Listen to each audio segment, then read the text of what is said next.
Well, good afternoon, everyone. It's Monday, December 11th. Welcome and thank you so much for joining us today at the Foundation for Defense of Democracies for a panel discussion in partnership with the House Permanent Select Committee on Intelligence. As part of their discussion series, Beyond the SCIF, today's conversation will focus on the expanding influence of the Chinese Communist Party in Latin America. And by the way, for those who may not be fluent in bureaucratese, SCIF is an acronym for Sensitive Compartmented Information Facility. I get that right? Yeah, okay. All right. I'm Cliff May. I'm the founder and president of FDD. We're happy to welcome both those in the room, as well as those tuning in virtually and on podcast platforms.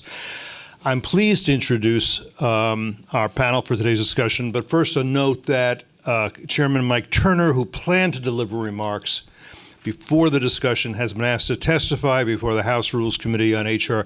6611, FISA Reform and Reauthorization Act of 2023, as well as to present to the House GOP conference on the bill. It's an important topic, one on which I actually have strong opinions, but I won't subject you to them at this time, but I'm with you on this one. Moderating today's conversation is going to be Congressman Rick Crawford. Representative Crawford has served Arkansas's 1st District through 6 terms in Congress. He served on the House Permanent Select Committee on Intelligence since 2017. He's currently chairman of the subcommittee on the CIA, and he sits on the subcommittee on Defense Intelligence and Overhead Architecture. Our first panelist, Dr. Zoe Liu, is the Maurice R. Greenberg Fellow for China Studies at the Council on Foreign Relations. Her work focuses on international political economy, global financial markets, sovereign wealth funds, and supply chains of critical minerals. Dr. Liu is an expert on East Asia, specifically China and Japan, and the Middle East, specifically Gulf Cooperation Council countries. Next is Dr. Paul Angelo, and he serves as the director of the William J. Perry Center for Hemispheric Defense Studies. He previously worked at the Council on Foreign Relations, including roles as the Fellow for Latin American Studies and as International Affairs Fellow. His previous service in the Navy included tours in a United Kingdom-based NATO position, on board a destroyer deployed in the Indo-Pacific, and as an instructor at the U.S. Naval Academy. Finally, our own Craig Singleton, FDD Senior Fellow with over a decade of experience serving in a series of sensitive national security roles with the U.S. government, primarily focused on East Asia. Before we dive in, just one little bit about FDD. Just so you know, for more than 20 years, FDD has operated as a fiercely independent, nonpartisan research institute, exclusively focused on national security and foreign policy as a point of pride and a point of principle. We don't accept foreign government funding. We never have. We never will. For more on our work, visit our website, fdd.org, and follow us on Twitter at FDD. That's enough from me. Congressman Crawford, it's my pleasure to hand it over to you. Thank you, sir. Appreciate it. Thank you, Cliff. I appreciate the opportunity to be with you here today. Good afternoon, everybody. Very glad to be here to discuss a pivotal issue to our hemisphere, the growing threat and influence that Chinese Communist Party has exerted on Central and South America. I'm especially eager to talk about some specific areas of concern and thank our panelists in the Foundation for Defense of Democracies for assisting us to bring these issues to the forefront here in Washington and, more importantly, nationwide. We at the House Permanent Select Committee on Intelligence, or HPSCI as we call it, have worked for years on highlighting the increase in CCP influence both domestically and abroad. As chairman of the CIA Subcommittee on HPSCI, I've traveled across Latin America to learn of the challenges we will discuss today. The CCP's activities affect not only our national security, but the security and autonomy of our neighbors and partners in the hemisphere. This includes negative impacts to agricultural trade, relations throughout the hemisphere, including in Arkansas, an area I'm pretty familiar with. My hope today is to further expose China's activities in the Western Hemisphere and why that's a risk to our country and to our neighbors. From agriculture to technology development, manufacturing, natural resource development, the CCP has slowly exploited us and our neighbors to gain a competitive advantage. Their growing influence is a threat to the hemisphere that we must take on with our neighbors and partners. Today, we'll discuss distinct areas of influence that are concerning to me as a member of HPSCI and get our panelists' perspective on them. Specifically, I'd like to cover pressure around critical waterways in desperate need of infrastructure, specifically ports in Central and South America and the Caribbean, where the CCP would like to establish a maritime and potentially military presence. natural resource exploitation and the CCP's strategy to control resources in the hemisphere, the CCP's concept of civil-military fusion and how it is seen in our hemisphere, countries of particular interest to the CCP, such as Colombia, Honduras, and now Guyana. And as time permits, we should not lose sight of the problem of fentanyl and its Chinese precursor chemicals, which directly result in the deaths of tens of thousands of our fellow countrymen every year. Each of these areas is of strategic importance to the CCP and must equally be of strategic importance to us as Americans as we work together with our neighbors to maintain regional sovereignty from the cancerous CCP influence. We could probably discuss any of these issues all evening, so let's go ahead and get started.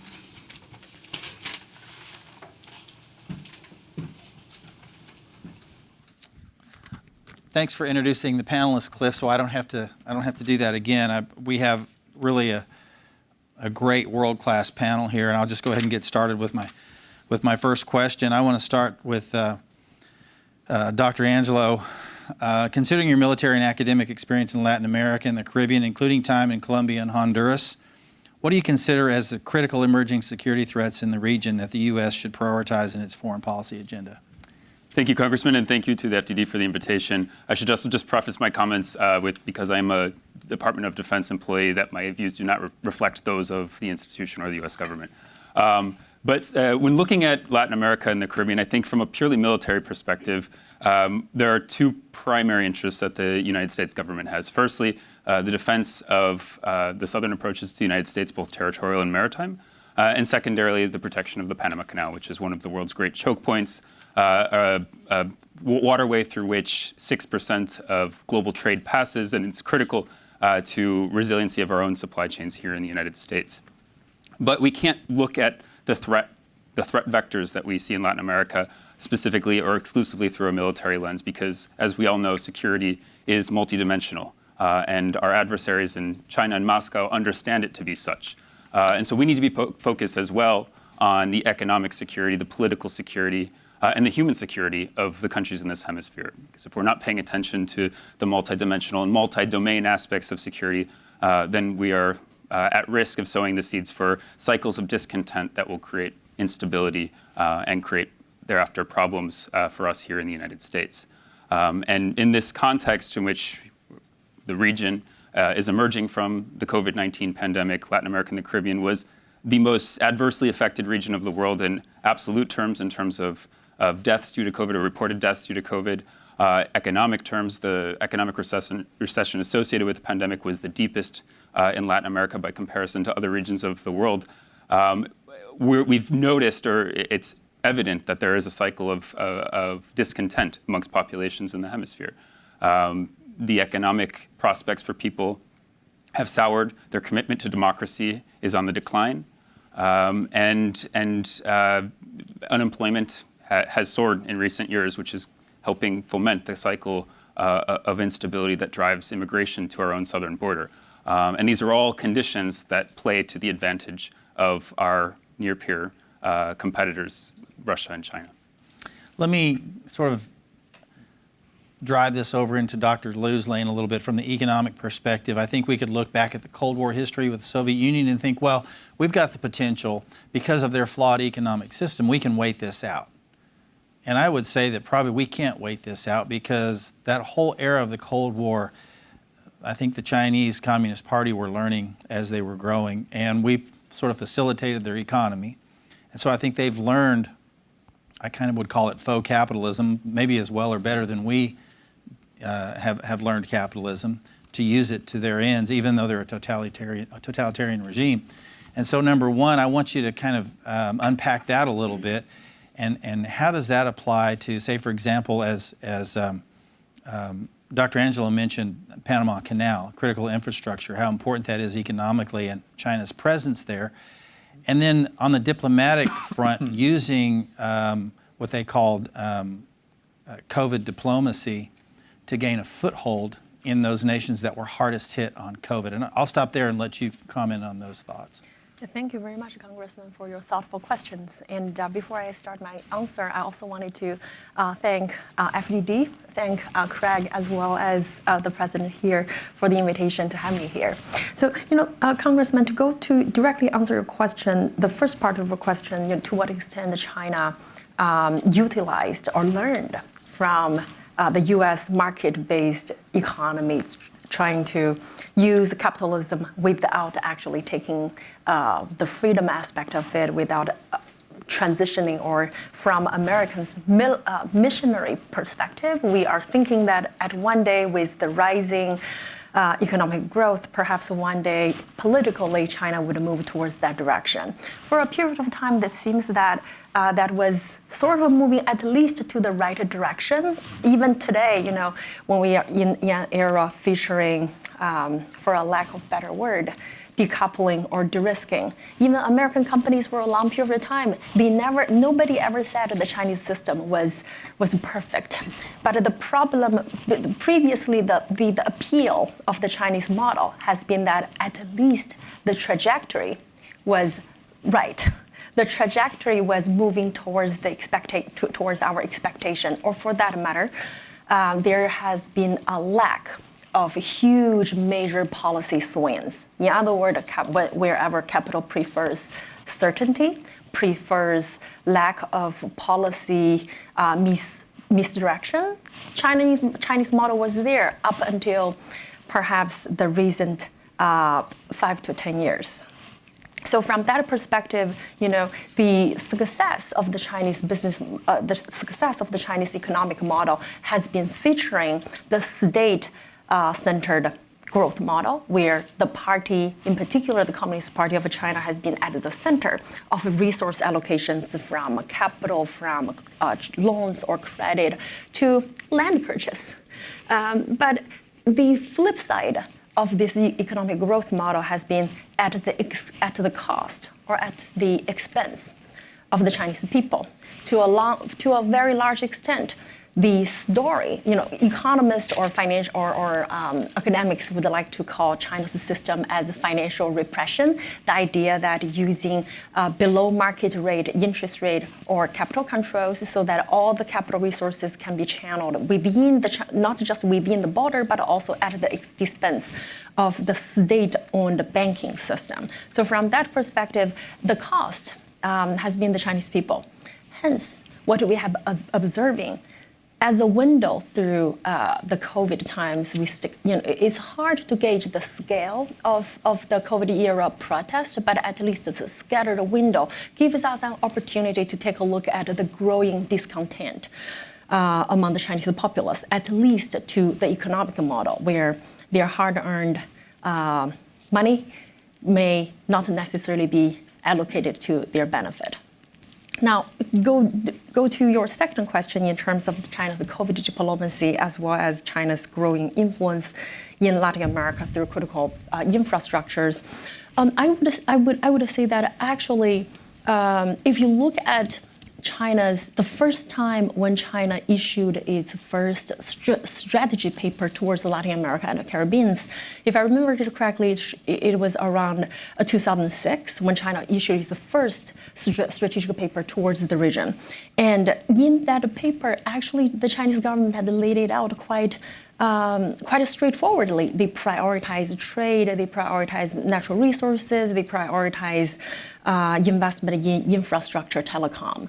And then fast forward a few years later, around 2016, when they updated their policy paper, you see this policy these strategic areas where they consider as important remain the same. So it's actually not surprising. It's not that just since BRI that China started to recognize, actually Latin American and Caribbean countries are very important for China in terms of raw materials, in terms of sustaining Chinese companies' dominance in the making of, let's say, electric vehicle and the batteries. They started long before that. And when you mentioned the Panama Canal. Yes, Chinese companies and state-owned construction firms they do have ownership in the Panama Canal for the terminal, but they also have presence in the air in countries like Brazil or Peru or Chile. One example just on top of mind is the China Merchant Holding Group. It's a leading infrastructure holding company, and they acquired more than 60% of Brazil's most profitable port.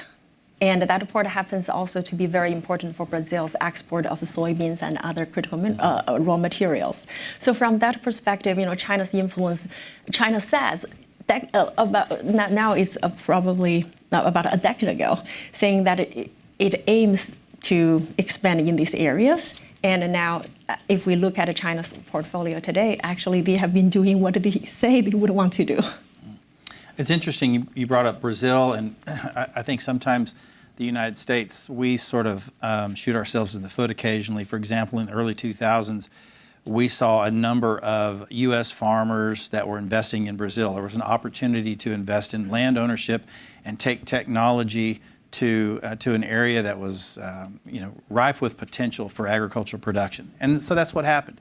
And in the process, I think China availed themselves and has since leveraged ownership much like they try to do in, say, sub-Saharan Africa and things like this. But I think that is manifest largely because they don't have the ability to feed and clothe themselves. So 20% of their arable land mass is what they have to be able to feed 1.3, 1.4 billion people. So Craig, how do you see that as a national security challenge for them, and how it manifests itself in an economic belligerence in our hemisphere? Because the bottom line is they've got to feed themselves, so they're looking for land assets. But while they're at it, they're employing, what I would call economic bullying in some cases.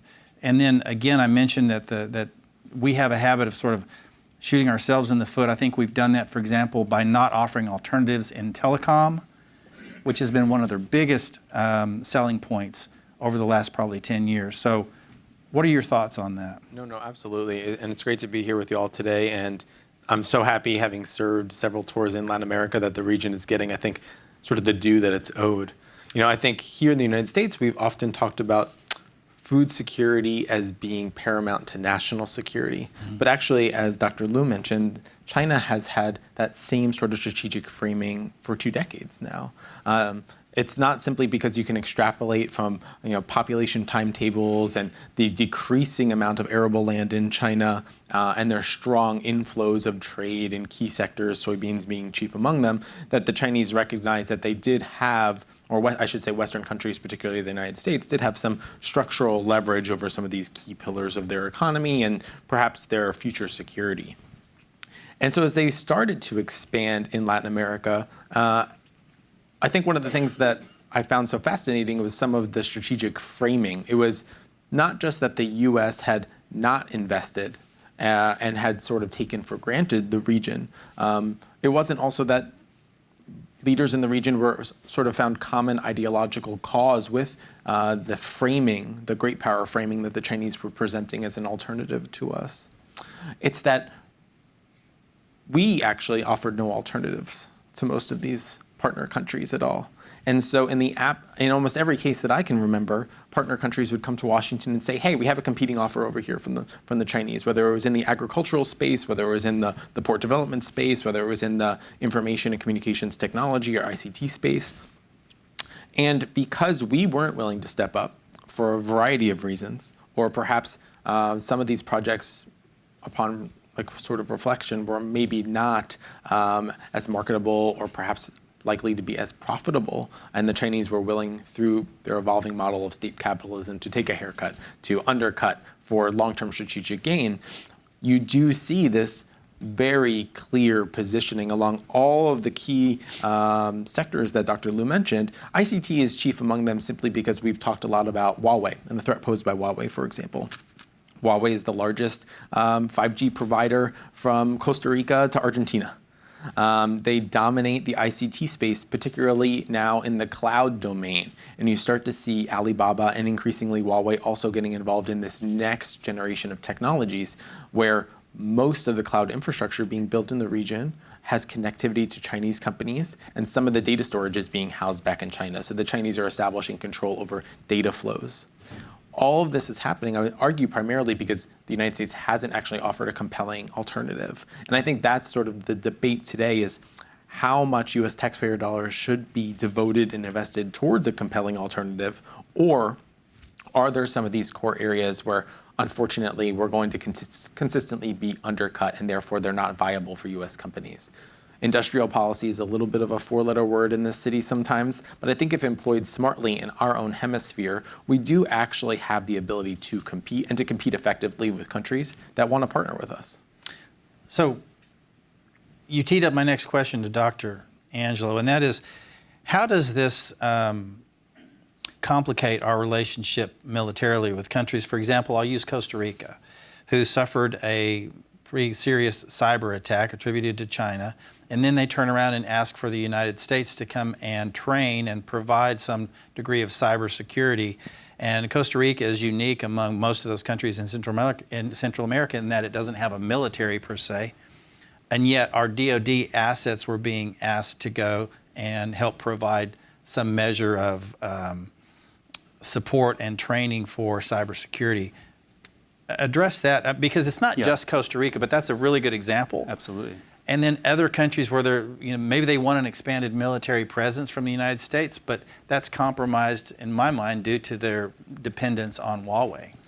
Yeah, so I think this gets to a couple of issues. First and foremost, as China entered the 21st century and sought to disrupt the United States' global hegemony, it did so seeking to fill vacuums where the United States wasn't present in terms of its own foreign policy. And one of the ways it did that was by creating basically a dependency of many of the nations of the global south on Beijing economically and diplomatically and increasingly militarily. But at the same time, you have this scenario in which partner nations in this hemisphere, most of the nations of the hemisphere prefer the United States as a partner of choice in terms of our defense and security posture and the alignment of our values and interests in those realms. You have, I think it gets to a second point, which is, frankly, that we can't look at defense issues in solidly defense lanes anymore. I mean, typically, you brought up a great example, Congressman, of Costa Rica, which does not have a military, but our Department of Defense has a robust relationship with the security services in Costa Rica because at the end of the day, cybersecurity is a multi-domain threat for which you must bring to bear all of the expertise and the best practices, not just of ministries of security, but also of ministries of defense, also of the private sector, also of civil society. And this gets to the broader point, which is a concept that is advanced in our national defense strategy of integrated deterrence, in which bringing to bear not just all of the aspects or elements or instruments of government to bear on sort of transboundary challenges, as cyber attacks have proven to be, but also to bring to bear the whole of society in addressing these challenges. And particularly in cyber, you'll see that most of what the United States does in terms of its own cyber resiliency are best practices that we've adopted thanks to the good work and the resources that were put in by our own private sector here in the United States. And so it's that expertise that our partners seek to leverage. And at the Perry Center, we have a whole program that we've built out focused on cybersecurity policy and strategy. And believe it or not, the most digitally advanced or connected countries in Latin America are probably the ones that have the most lax legal architecture or infrastructure to deal with things like cyber attacks or cyber crimes. And so we work with partners to help them build out the sort of the legal or the strategic architecture that they need in order to adequately respond to these threats. I have made an effort over the last year and a half or so to meet with every ambassador in the hemisphere here in Washington. And almost all of them say they want a trade deal. So our cumbersome mechanism for striking a trade deal is very, very difficult. We have a trade negotiating cadre, USTR, and her team will go and negotiate, and it can be difficult. It can be lengthy. And then it's got to come back to Washington, where 535 trade experts weigh in on their opinion on whether or not we can execute this trade deal or not. That's been one of the biggest impediments, I think, in our hemisphere from an economic standpoint. All of them saying the same thing. And to Dr. Angelo's point, they use this term, you're our partner of choice, but that should not imply any degree of allegiance or anything along those lines. So trade being one of the most sought after relationships and the impediments that we put on ourselves to engage in trade relationships, how do we do better? What policy recommendations would you make for us to be able to offer something in the alternative while we're waiting for a trade deal to materialize? Because I've got some ideas about that too, but I'd like to hear what you have to say about that. You know, trade is the part that puzzles me as an economist for a long time, because it seems that if you think about all the models based upon distance and gravity model, for instance, it seems that countries closer to each other with big size, it seems that they should trade more and more with each other. Hence, with that prediction, the United States should be the #1 trading partner of Latin American and Caribbean countries, and perhaps China should lag behind because it's just so far away. Logistically, it's challenging. But actually, China has becoming the second largest trading partner of Latin America and Caribbean countries over in recent years. And if you think about it, at the turn of the century in 2020, China's trade with Latin America was barely $12 billion. But as of last year, China's trade with Latin American countries was second only to the United States, reached to about more than $480 billion. That basically marked about almost a 40 times increase. So part of the puzzle here, as I would think about, as thinking through the economic lens, I would think obviously free trade agreement, as you mentioned, a congressperson, actually contributed to it. For instance, China now has free trade agreement with Chile, with and also in conversation with Uruguay. So which basically means by next year, China probably will have at least 4 or 5 free trade agreements. Whereas I do not think we as a country, we are happy to do free trade agreement with other countries. For another example, the fact that how frustrated I am in terms of how difficult or how slow we are in terms of negotiating free trade agreement. We don't even have a free trade agreement with our best ally in Asia, Japan. So from that perspective, I do think free trade agreement could potentially be a way to go, but perhaps that is, as you mentioned correctly, is a lengthy and it involves way too many different parts. But perhaps one way that we can sort of navigate through this is rather than through a free trade agreement at the state level, perhaps at the federal level, perhaps at a state level, there are a lot of leeways that local governors and local legislators perhaps has more leeway to go. And on top of that, in terms of natural resources, in particular resource sectors that are closely tied to food security, closely tied to items that are both conducive to America's renewable transformation, which is also an area where countries like Brazil, like Argentina, like Chile are heavily interested in. So perhaps in those specific sectors, our local legislators could have better leeway or more leeway than the federal government level. Greg, I want to talk about something that's been in the headlines here lately, and that is involving Guyana and Venezuela. Now, a few months ago, I had the opportunity to travel to Guyana, and people were saying, "Oh, I didn't know you were going to Africa." That's how little people knew about this country and how important it has become. We mentioned trade agreements and so on, the CARICOM, that trading partnership that exists in the Caribbean Basin, for example, and they are a driving force now because of this huge oil play, maybe one of the largest in recent history. ExxonMobil, primary investor, but they have the technology that nobody else has to be able to access this particular oil play. But it's a consortium of investors. And at least 10% of that investment is from China. And so now we have a border dispute. A border that has really been established since 1899, I believe, and then sort of reestablished in 1966 as the British gave up Guyana and it became a sovereign nation. So the Essequibo region accounts for about 70% of Guyana, and Venezuela says, we'd like to move in there. What's next here? I'm hearing different things and different reports, but this one is a very sensitive issue because Guyana is poised to, I think they had over $1 billion in oil revenue in the first 6 months of 2023. Mm-hmm. They are a significant player, and I don't think they're going to go easy on this. You know, it's a one-sided border dispute, right? Because it's simply the Venezuelans who Right. are sort of contesting that.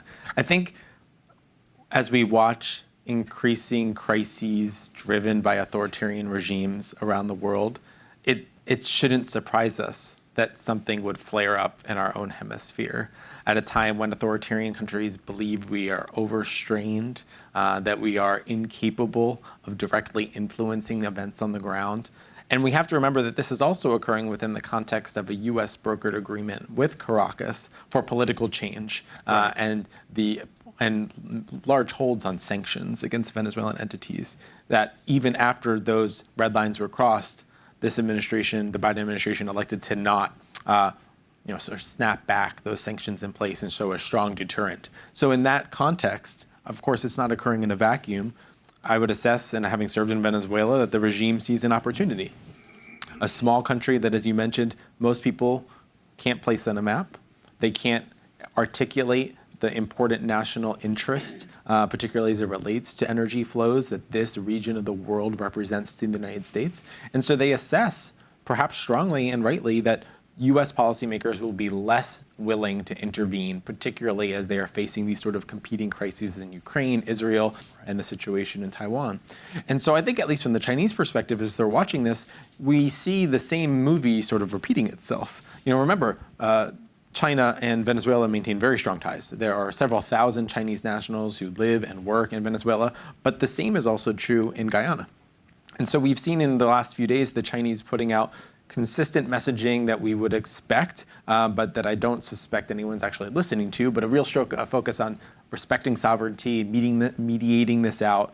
The Chinese see a potential another moment of upheaval and risk, particularly as it relates to potentially global energy flows in the Chinese, even though projections are that they will be importing less natural resources and less energy to meet sort of declining demand. The potential for there to be a flare-up in oil markets is something that Beijing is going to watch closely. The potential for infrastructure risk in places where the Chinese and Chinese companies have invested is going to get the attention of Beijing. What I suspect we'll see, though, unfortunately, is that one more instance, I'd argue, that China is not actually a great power. They're actually not capable of successfully mediating this conflict or playing any sort of a meaningful role. And a lot of the onus to do so, I suspect, will fall on the United States if we're willing to sort of once again jump in the void and recognize that we do have a core national interest here at stake, and that the potential for an authoritarian regime in our hemisphere to redraw its borders on demand could very quickly, I think, escalate to scenarios where other authoritarian regimes in the region start to think maybe we should sort of test Washington's boundaries as well. Let me see, Dr. Angelo, how you feel about how this impacts us militarily, because I have some concerns about CCP exploiting economic vulnerabilities, and that's certainly true. It's pervasive in our hemisphere. Central and South America, the Dominican Republic is an example, and their neighbor Haiti, and how they may exploit that. Number one, one specific issue, a port on the northern coast of Dominican Republic, port of Manzanillo. My concern is we could have had another Djibouti right off our shore had they been successful, and I'm not sure that's over, by the way. That the bidding process was, I think initially the bid was awarded to an American company and it was rescinded. So there's still some controversy surrounding about who's going to upgrade that port and build out that LNG platform, and what will be the long-term effects if China gets a foothold that later becomes a stronghold militarily. So that's very close to us. The other is Cuba, where they're talking about a spy base that's been in the news. And I'm concerned that everything that they do from an economic perspective is the first foray into a military presence that is manifest in what we see in places like Djibouti. So your thoughts on that as it applies to Dominican Republic, Cuba, potentially Guyana, and other places where they can make significant infrastructure investment, and when an economically depressed country can't pay the bill, then they take it out in kind, if you will. Yeah, I'd say China has sort of a couple of discrete things that it can gain from this kind of investment. First and foremost is there's an economic benefit, as you just mentioned, Congressman, about the dependency that this might create in the event that countries that are beneficiaries of this infrastructure cannot fulfill the terms of the agreement. And it's something that we've seen in countries in Southeast Asia and places in Africa, sub-Saharan Africa. But secondarily, as you rightly note, this purportedly civilian infrastructure could be ultimately used for defense or security purposes.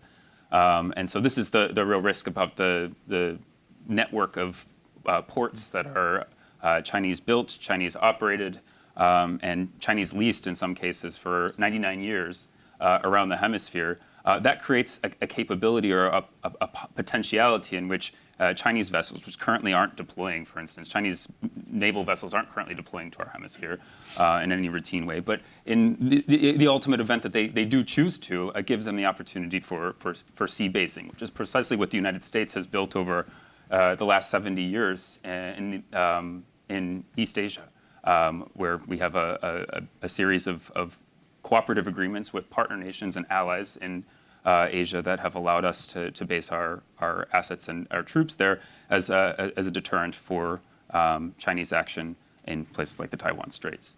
And so, I think that there is a real risk. And Congressman, in reference to your specific mention of the spy facility that has been constructed in Cuba, it shouldn't be lost on any of us that this is located about 90 miles from Florida, where 3 of the U.S. Department of Defense combatant commands are located. And so, I think we have to be very conscious of the fact that China is looking for opportunities to erode U.S. influence in its own shared neighborhood, firstly, but secondarily is looking to create problems for us in the long term in our own shared neighborhood, which would thereafter distract us from the power projection that we currently enjoy in China's supposed neighborhood. And so, I think the calculation that Beijing has made in the long run is that in order to become a regional power, which is the aspiration that Beijing has for at least the medium and long term, that it's going to have to disrupt U.S. Influence and hegemony in East Asia. And the only way to do that is to disrupt U.S. hegemony globally, and to create really the multipolarity that so often we hear mentioned in foreign policy analyses today. And a way to do that is to distract us or to create thorns in the side of the United States in our own shared neighborhood in the Caribbean basin. And this is exactly what the Venezuela-Guyana border dispute may create in the long run, a problem or a crisis in the Caribbean basin that distracts U.S. attention, resources away from other areas of the world that are equally deserving of our attention. Dr. Liu, let me ask you this. Chinese Communist Party offers a $30 million no-interest loan to a country that cannot repay that loan. Is debt trap diplomacy a thing? And should we be more aggressive in addressing it? How do we do it? What policy recommendations would you make for the United States to address an aggressive CCP with regard to their debt trap diplomacy and leveraging state-owned entities to be able to engage in commercial activities that threaten countries in our hemisphere? Yeah, thank you, Congressman, for the question. If I remember it correctly, the first time that I encountered debt trap diplomacy was Secretary Mike Pompeo described the phenomenon where China's state-led or state-owned creditors lending money to emerging market economies as well as developing countries, and then eventually these countries, they lose their ability to pay.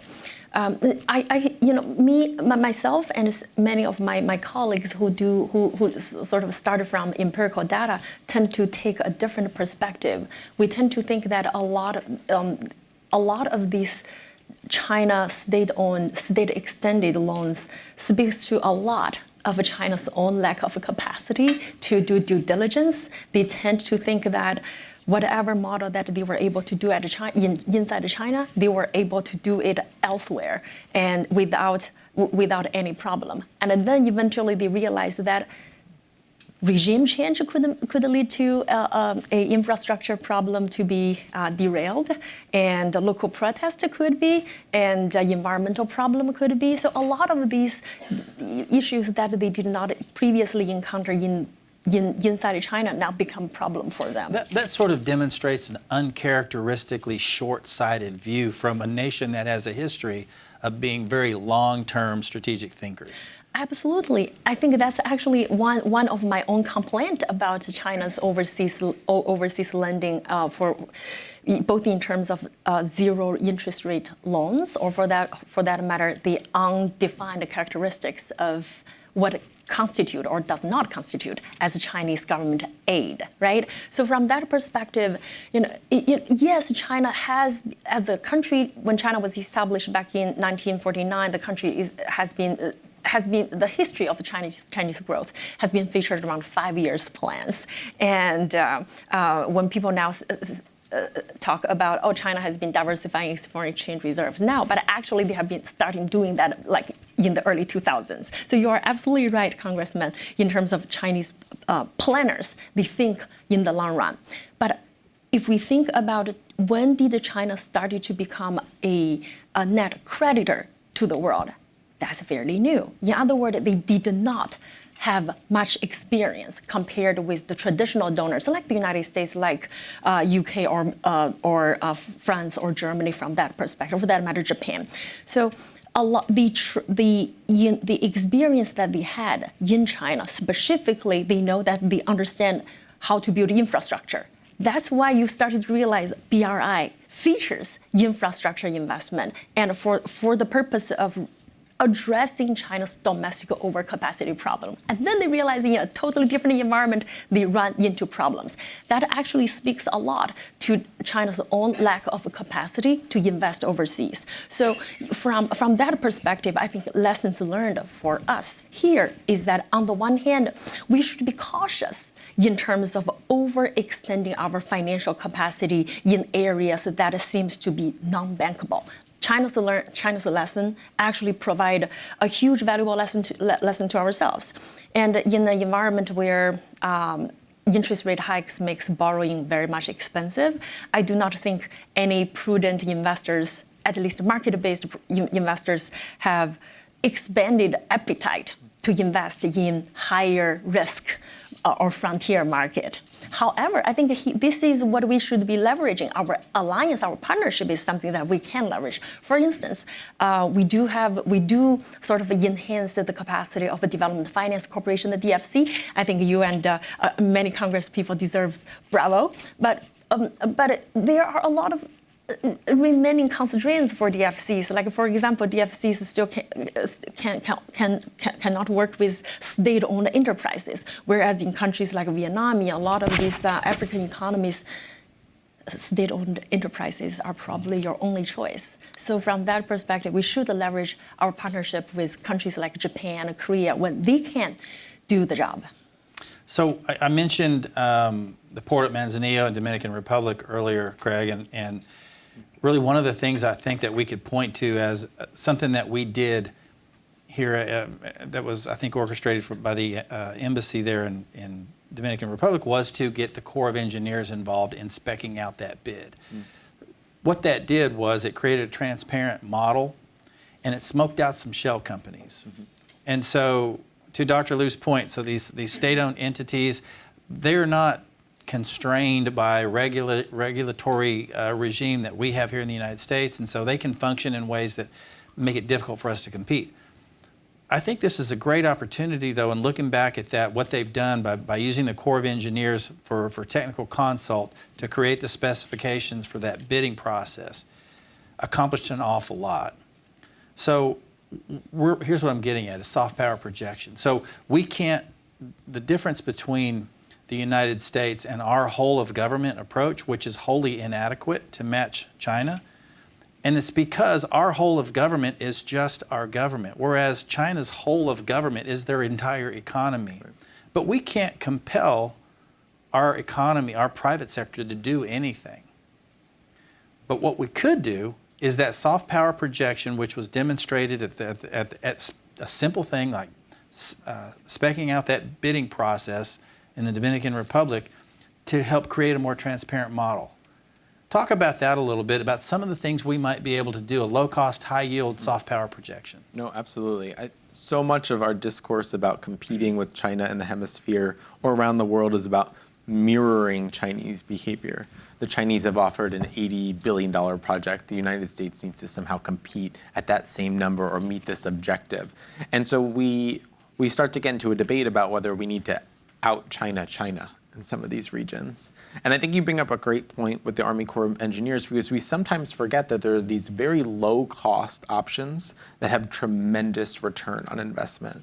I'm reminded of another project that I was involved in. It was a Belt and Road project in South Asia, where the country in question approached the US government and said, we're really nervous about this port agreement. The port agreement document is like 500 pages long. It's very legalese. There are all of these phrases and clauses that we don't quite understand what they mean. We don't have the internal legal capacity to actually effectively analyze this document and determine whether we should proceed. And we were hearing this message at the embassy in that country, and the reality had been that the Chinese had placed huge bets in terms of elite capture in this country and in other countries through greed and pressure and economic incentives and economic promises of investment. So there was a lot of momentum behind finalizing deals like this. But it actually came down to the US and a partner country sending a team of lawyers, on a temporary duty assignment, a TDY, as we call them in government. I think it cost a few premium economy tickets on United. And they were able to sit down with the host country legal officials and go line by line through this thing. And what they were able to actually do is put line edits into the contract. And in that case, there was deep concern about Chinese militarization of a port project. But through that partnership with another country, we were able to insert specific language that prevented militarization of that port. And so the contract is signed, the agreement received tremendous fanfare in the news. But it wasn't until later, actually, that the Chinese understood that they couldn't send military ships to those types of ports. They had not actually read the revised contract. And so the small country in question, third world nation in South Asia, was able to go back to the Chinese and say, well, actually, subsection 4, para 3, comma 4, it says you can't send that military ship here. And we look back and we say, wow, we could have spent tens of millions or hundreds of millions of dollars on a competing port project, or attempting to coerce or strong-arm U.S. or allied partner entities to invest or offer a competing alternative, when it was maybe something like a $25,000 TDY, right? The cost of a Honda Accord, right? To derail China's ability to militarize that port. At the same time, U.S. ships continue to dock there and offload U.S. products, and to take on board and strengthen domestic trade ties with that nation. I think those out-of-the-box ideas are exactly what we need to be thinking about doing. And if we do so in concert with our allies, I think we've sort of touched on it here, there are things that the United States can do, and there's things that we just simply can't because of regulatory and legal frameworks prevent it. If we can't do it, can the Australians do it? Can the Japanese do it? Can the Koreans do it? All of these countries want to get in the game in a way that's cost-effective. I think it's incumbent upon the United States, though, to lead in identifying the opportunity space and to really engage and understand host governments, to understand their needs, and as I think we've mentioned, particularly in Latin America, their desire to partner with the United States. That pressure is really incumbent upon us. Sort of, we have to seize the opportunity. So I would, let me ask you this. You mentioned contracting and how we can help sort of write those contracts in ways that save us a lot on the back end with just a little bit more due diligence on the front end. But my concern is about how we go about enforcing those contracts. Whereas China has a different view, particularly something written in the Chinese language versus the contract we might have with a country here in our hemisphere. Dr. Angelo, do you see that as a problem? Is that enforcement of those contracts difficult? Is there a different consideration for a Chinese language contract versus one in our language that we understand that we've signed off on? I think the real challenge here isn't necessarily one of contracting, but rather one of corruption. And what we've seen in Latin America, and frankly all over the world, is that China is willing to meet X country wherever it sits on the scale of corruption. It will abide by the rule of law if it's a country that abides by the rule of law. It will engage in systematic corruption in a country where the system is an operating context of corruption. And so I think that is one of the biggest challenges we confront in Latin America, because when you poll citizens of the countries of Latin America, their number 1 and 2 frustrations annually for the last 15 years have been corruption and insecurity. And so I would going back to Craig's response, I would say that one of the things that we could and should do is look to those areas where we already have a strategic advantage over China in this hemisphere.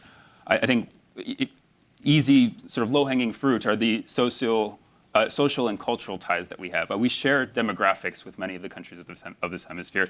If you look, across the U.S. population, there are 50 million Spanish speakers in this hemisphere. That we can engage with our partners in Latin America and the Caribbean in the language that they speak in a way that China cannot. In fact, if you look at Chinese professional military education programs that are tailored for Latin American and Caribbean audiences. Caribbean, it's different because they speak English, but their offerings are all in English. So China is teaching professional military education in English to people who are native-born Spanish speakers or Portuguese speakers.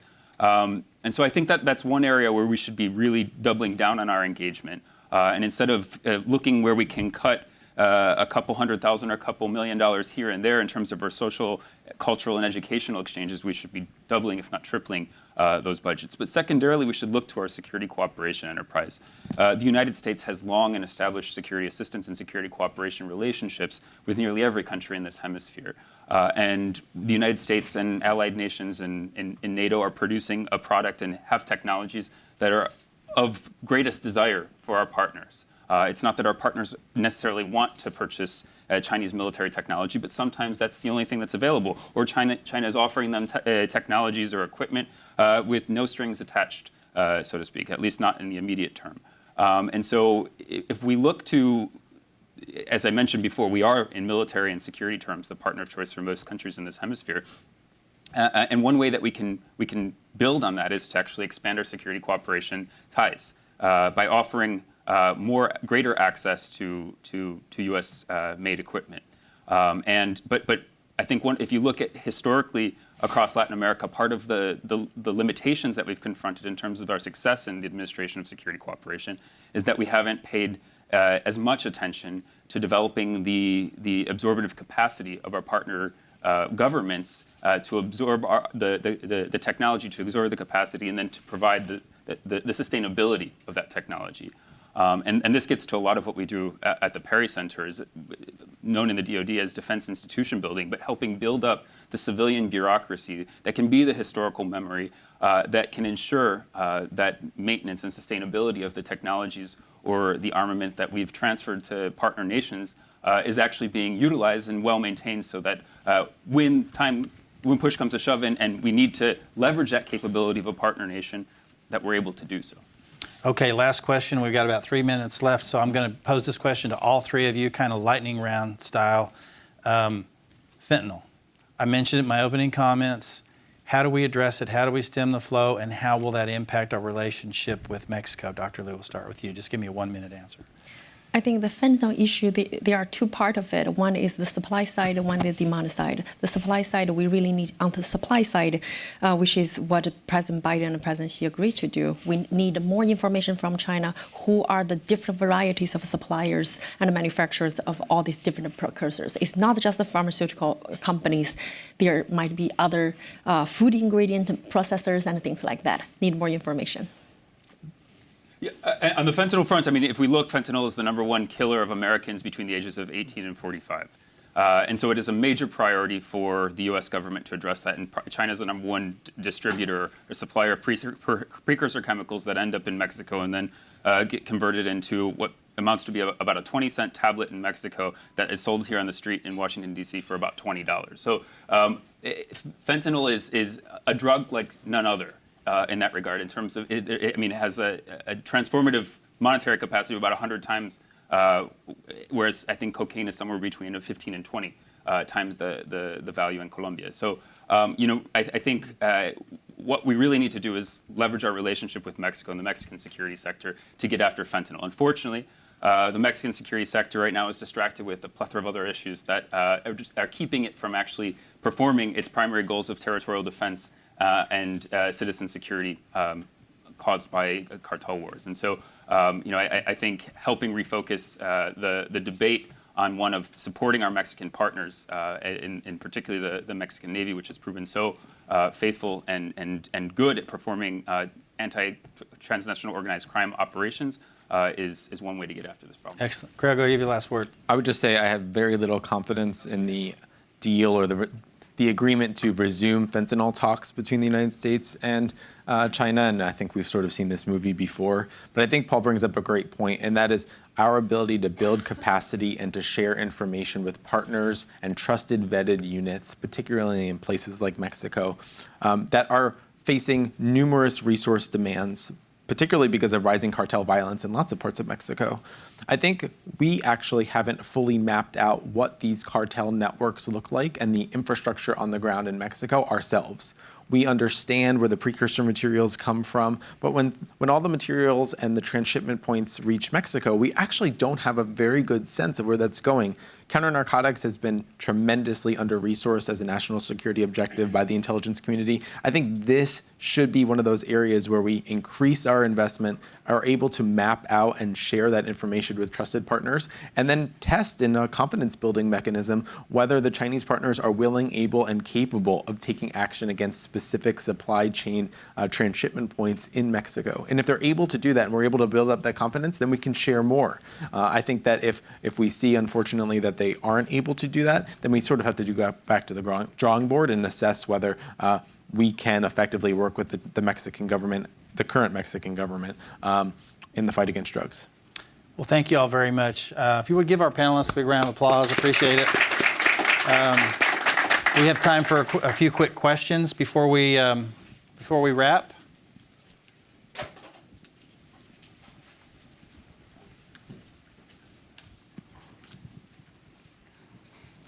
Good afternoon, everyone. I want to say thank you very much for very enlightened exchanges. I want to challenge us a little.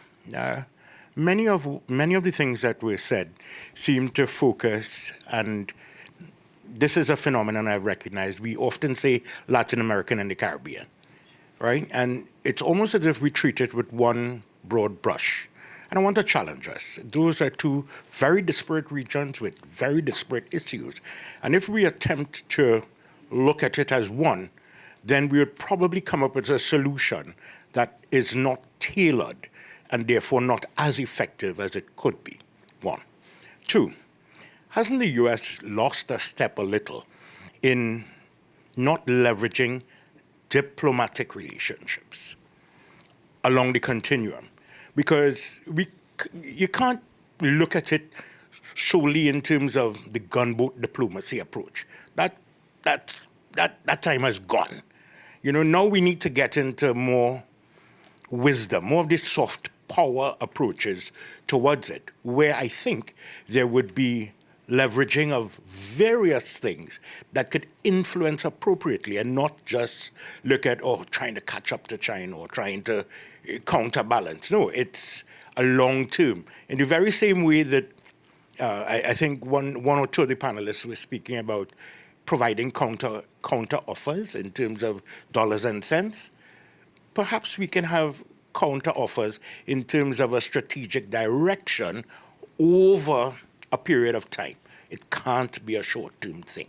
In the very same way that the Chinese have been noted as doing dynasty preparation, the response has to be a dynasty countering. Well, I'm an advocate of bilateral trade agreements for the reasons you just said, because every country is different. There's different considerations. A lot of reasons why you would be more successful in a bilateral approach as opposed to these big, giant multilateral trade negotiations. And I think you could say the same thing from a diplomatic perspective. If we understand and respect an individual country's sovereignty, the cultural proclivities, all the different things that make that country unique, then we can engage on those terms as opposed to more of a homogenous approach to how we engage in a region. So I think that, from my perspective, I agree with what you're saying there, and I think that's borne out in where we've had success with various trade relationships that we actually do have, for example, in Colombia and in Panama and the Dominican Republic and so on. So I think we can take that approach and broaden it to include a diplomatic approach. But do you notice that every time you have made a reference, it has been to one of the larger regions in Latin America and the Caribbean, probably guided by markets, I understand, but it does not reduce the influence that the smaller island developing states can bring to bear within the hemisphere. Food for thought. Gotcha. Thank you. I would just respond to that and saying, I think some of our adversaries or competitors have recognized, we don't have to look as far afield as China. In fact, if you look at the strategy that Hugo Chavez pursued when he was president of Venezuela, it was to corral consensus through investment and through a program called Petrocaribe. And he focused on small island nations who all had an equal vote, as every other nation in this hemisphere does, in the Organization of American States.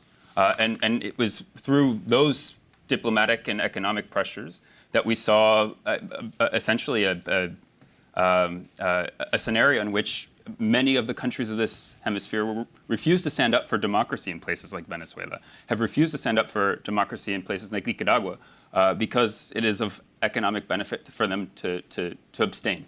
And so I think you're absolutely right, sir, and it's something that the United States should be more laser focused on leveraging our diplomatic ties. One thing I'd throw in there too, and I think that I mentioned, and I think it was mentioned by one or two of the panelists, this CARICOM relationship.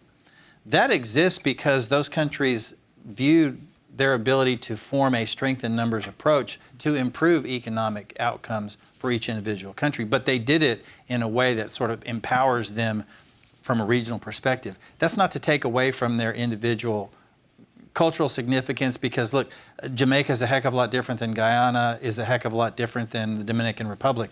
But there are some commonalities that they can share and leverage to a better economic end. And so I think sometimes they do this on their own. This is something that's organic to a region. Yeah, the one thing I would chime in is we're seeing the third evolution of the Belt and Road Initiative. Massive drops in these traditional infrastructure investments, and a shift towards governance. The notion that we're going to use BRI to promote Chinese governance narratives that I think at a core level, many countries throughout the Caribbean may find pretty distasteful when we talk about lack of universal rights or free enterprise.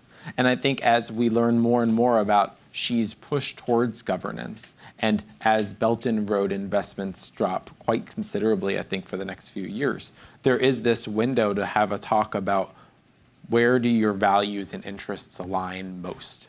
And it's hard here in the United States because we have these elections and this political system and cycle that I think, sort of Representative Crawford, they have to wear like armor every day on the Capitol to get in there and scrape by and to ensure that everything, just that we're keeping the lights on sometimes. The Chinese have a little more certainty. And so it is harder for us to have these long-term conversations, but I think we're at a moment where there's real stark contrast between China's view of a China-centric global order that reflects its values and interests, and perhaps modernizing and updating the rules-based order in a way that is understanding of, and I think complementary to some of the needs of regions and parts of the world that perhaps felt left behind in the old order. This is sort of the moment for that, I think, that dialogue.